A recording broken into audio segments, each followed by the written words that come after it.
Conversar en estos momentos con nuestro segundo invitado. Por supuesto, ya viene más información desde el Congreso de la República. Me dicen al interno de que en breve vamos a escuchar las declaraciones precisamente del congresista de la República, Guido Bellido. Pero eso será en breve. Antes voy a saludar a Alan Rivera. ¿Quién es Alan Rivera? Es un periodista, precisamente, analista político internacional y por supuesto también militante aprista. ¿Por qué lo hemos convocado? Porque un grupo de apristas, intelectuales, ¿no? Escritores, esforzados, han recopilado ensayos y, bueno, han hecho dos publicaciones. La primera de ellas es, bueno, tienen el mismo nombre, ¿no? ¿Qué es el aprismo en el siglo XXI? 11 ensayos para la discusión. Esto es el tomo 1, ¿no? Y el tomo 2 con el mismo nombre, ¿no? Y los mismos ensayos, solo que cambian ahí algunos integrantes. Precisamente, ¿no? En medio de esta crisis política, en medio del debilitamiento también, desde mi punto de vista, de los partidos políticos, ¿qué hace la PRIM? ¿No? ¿Qué hace la PRIM ahora? ¿O qué es el aprismo en el siglo XXI? Alan Rivera, ¿cómo estás? Muy buenas tardes. Respóndenos, por favor, esta pregunta. ¿Cómo estás? Hola, Joel, ¿qué tal? Mucho gusto verte después de tanto tiempo y efectivamente estuve en Lima unos días para poder presentar este libro, que es El aprismo en el siglo XXI, que es el segundo tomo de esta serie que se llama ¿Qué es el aprismo en el siglo XXI?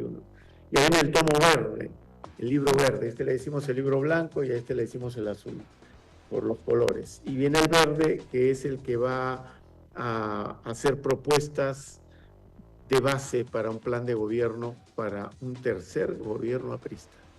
Anhelan un tercer gobierno aprista, pero los cuadros son, digamos, el debate aquí también, ¿no? Pero antes de que me contestes esa pregunta, quería preguntarte, ¿no? O sea, en el fondo, ¿qué es el aprismo del siglo XXI? ¿Un anhelo para un tercer gobierno o cuáles son precisamente esas propuestas? No, ahí la Torre dijo en diciembre de 1931 que los que creían que nuestra misión era llegar a Palacio de Gobierno se equivocaron porque el camino a Palacio se compra con oro o se conquista con fusiles. Pero la misión del aprismo es llegar a la conciencia del pueblo, porque solo cuando se llega a la conciencia del pueblo se gobierna desde abajo o desde arriba. Y eso es no solamente un discurso, eso es un mandato, eso es casi una doctrina de partido político. El APRA, el partido aprista, tiene que ser un instrumento de transformación de conciencias. Cuando se logra llegar al pueblo con ideas, con propuestas de un país reestructurado, de un país transformado, entonces la consecuencia de haber llegado a la conciencia del pueblo es ganar una elección, ¿no? Entonces, por eso que nuestro trabajo primero es tratar de responder a la pregunta, que es el aprismo del siglo XXI. Uh -huh. Y el aprismo del siglo XXI sigue siendo antiimperialista, sigue buscando la unidad de América Latina, sigue buscando la soberanía del país, sigue proponiendo generar riqueza para el que no la tiene y no quitársela al que la tiene, ¿no? Uh Eso -huh. fundamentalmente. Es Pero, decir, seguimos postulando pan con libertad, no libertad sin pan ni pan sin libertad, sino los dos. Pan con libertad dentro de la democracia, dentro del sistema democrático.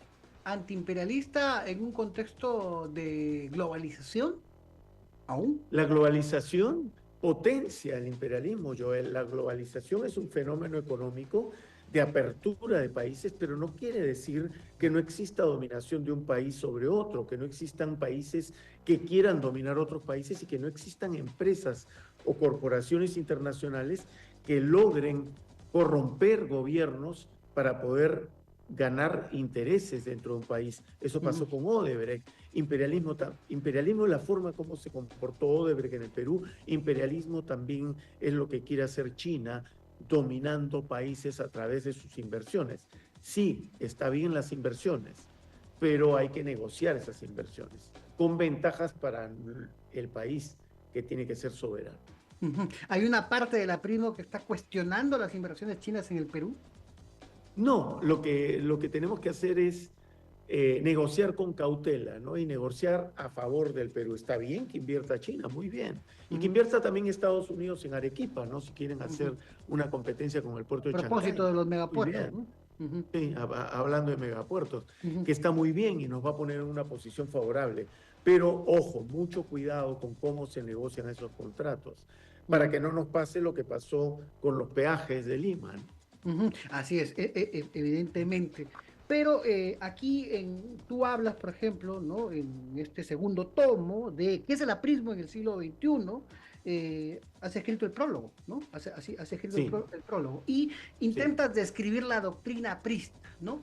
Pero en tus términos. Yo te invito, ¿no? Aquí en Sol TV para que, en resumen, en pequeñito, ¿no? Nos describas qué es la doctrina del APRA actualmente, ¿no? A hoy 23, en el año del centenario del APRA.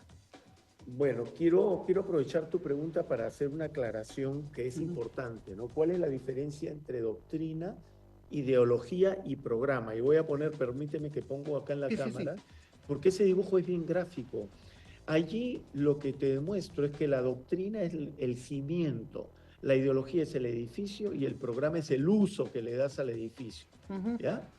Entonces, la doctrina es lo que no cambia, porque si tú quitas los cimientos, se cae todo. Entonces, tú podrías sacar los cimientos y ya lo que tienes ahí ya no es aprismo, es otra cosa, pues. Entonces, la doctrina ujú, es lo que no cambia. Así como los cristianos creen que Jesús es el Hijo de Dios, ¿no? ujú. Si no crees en eso no puedes ser cristiano, ¿no? Así como los católicos dicen el Dios trino, Padre, Hijo, Espíritu Santo, si no crees en eso no puedes ser católico. Igual manera, si tú no crees en ciertos fundamentos de la doctrina aprista, tú no puedes ser aprista, pues. Pero la doctrina que no cambia se tiene que adecuar a los cambios de la tecnología, de las Ya, ciencias, ¿no? A los avances que hay en el mundo. Entonces, no podemos concebir el aprismo el día de hoy sin entender que existe una inteligencia artificial y que la inteligencia artificial mal utilizada va a generar que se pierdan muchísimos puestos de trabajo en el mundo. ujú, Entonces, también tenemos que entender que han cambiado las circunstancias y también hay una globalización, por ejemplo, ¿no? de Pero ella acuerdo. La Torre dijo, cuando formuló qué es el APRA, en 1926, exactamente un artículo que se llamaba What is the APRA, la escribió en inglés y se publicó en Londres, en Oxford, perdón, en Inglaterra, dijo que había que internacionalizar el canal de Panamá, por ejemplo, ¿no? Los que no entienden la doctrina de la APRA piensan que eso pues ya no sirve porque ya el canal de Panamá ahora es de Panamá. Pero lo que decía Aya La Torre era, hay que lograr la, la internacionalización del comercio con justicia. Tiene que haber comercio internacional con justicia. Lo que vio Aya de la Torre fue los tratados de libre comercio, Alan, pero con equidad, sí, ¿no? Alan, ideológicamente, ¿dónde se ubica ahora el partido aprista? El partido aprista. Antes era antiimperialista, ¿no? Hablan de ustedes de Marx, todas estas cosas. Entiendo que eran de izquierda. ¿Dónde se ubica ahora el APRA ideológicamente? El APRA es un partido de izquierda democrática, Joel, y nunca ha dejado de serlo doctrinalmente. Y te voy a explicar por qué. Porque nosotros seguimos siendo antiimperialistas. En el libro, justamente yo he publicado, me he tomado la paciencia de poner un material adicional para el lector, se llama, ¿no? Y es esto. Dice, glosario de términos altamente distorsionados, ¿no? ¿Por qué? Porque en la actualidad se distorsionan mucho los términos que se utilizan en política porque hay una polarización entre la extrema izquierda y la extrema derecha, ¿no? Y Ujú. entonces no se ven los grises, no se ven los matices. El APRA sigue ubicándose en la izquierda democrática. ¿Por qué? Porque somos un partido que queremos eh, defender los derechos de los que quieren hacer surgir el país. Nosotros seguimos siendo izquierda democrática porque apoyamos la generación de riqueza para el que no la tiene. De acuerdo, Y de eso nos acuerdo. hace diferentes a una izquierda que lo único que quiere es repartir lo que haya, quitándole la riqueza al que la tiene para dársela al que no la tiene. Esa es la política de Robin Hood. Y Robin Hood era un ladrón. Nosotros no somos ladrones, nosotros queremos generar riqueza para el que no la tiene. Por ejemplo, ¿cómo? Hay que rebajar el IGB, por ejemplo, del 18% al 10%. Tú dirás que es una locura, ¿no? Al contrario, eso va a lograr que la economía popular se incorpore dentro de un sistema, un nuevo sistema legal que tiene que haber. Tiene que haber una reforma tributaria en el Perú, tiene que haber una reforma del Estado en el Perú, hay que reducir esa cantidad de ministerios que hay, que han inventado los caviares en 10, 11 años de dominio de la política en el Perú. Bueno, Y hoy estamos pero esa la visión, esa descomposición de como eso. visión de reducción de ministerios no es tan izquierdista, ¿no? ¿Por Vemos, por qué? ejemplo, a Milei haciendo esa propuesta y ¿Por qué? ejecutándola. ¿Por qué no es de izquierda? ¿Por qué no sería de izquierda reducir Bueno, ministerios? bueno, porque hemos visto, ¿no? Que todo con ejemplos, ¿no? De gobiernos anteriores de izquierda, lo que han hecho es burocratizar más, ¿no? Llenar el Es que mismo ser de partido aprista. izquierda, Joel, ser de izquierda no significa dejar de ser eficiente y de reconocer que el Estado es demasiado grande y demasiado elefantiásico. Si, felizmente recibiste el libro, has visto el título de mi ensayo, ¿no? Mi ensayo se llama Estado inteligente y Estado estratega, porque lo que yo estoy proponiendo dentro del APRA es que el Estado antiimperialista del siglo XXI es un Estado inteligente porque busca la generación de riqueza y el impulso Ujú, de lo que hoy de conforma el acuerdo. nuevo Frente Único, que Ujú. son los emprendedores en su mayor parte. Tenemos un país con 8 millones de emprendedores, 7 millones en las zonas urbanas y 8 millones en las zonas del campo. Lo- Los, Entonces, lo- perdón, y sí, 1 millón en la zona del campo, ¿no? los, Entonces, au- hay que empujar la creatividad productiva del peruano a través del Estado, pero para eso no necesitamos un Estado elefantiásico y hiperburocratizado. ujú. Necesitamos un Estado inteligente, que lo podemos reducir para hacerlo más eficiente. Y un Estado De eso se estratega trata, evidentemente, ¿no? Un Estado que más eficiente. plantee las grandes líneas de crecimiento del Para, país. para ir terminando, estimado Alan Rivera, Sí. los autores de este libro, dice, de los 8 ensayos son militantes apristas de diferentes edades, cuyo rasgo común es haberse formado tras la muerte del fundador y líder del aprismo, Víctor Raúl Haya de la Torre, ¿no?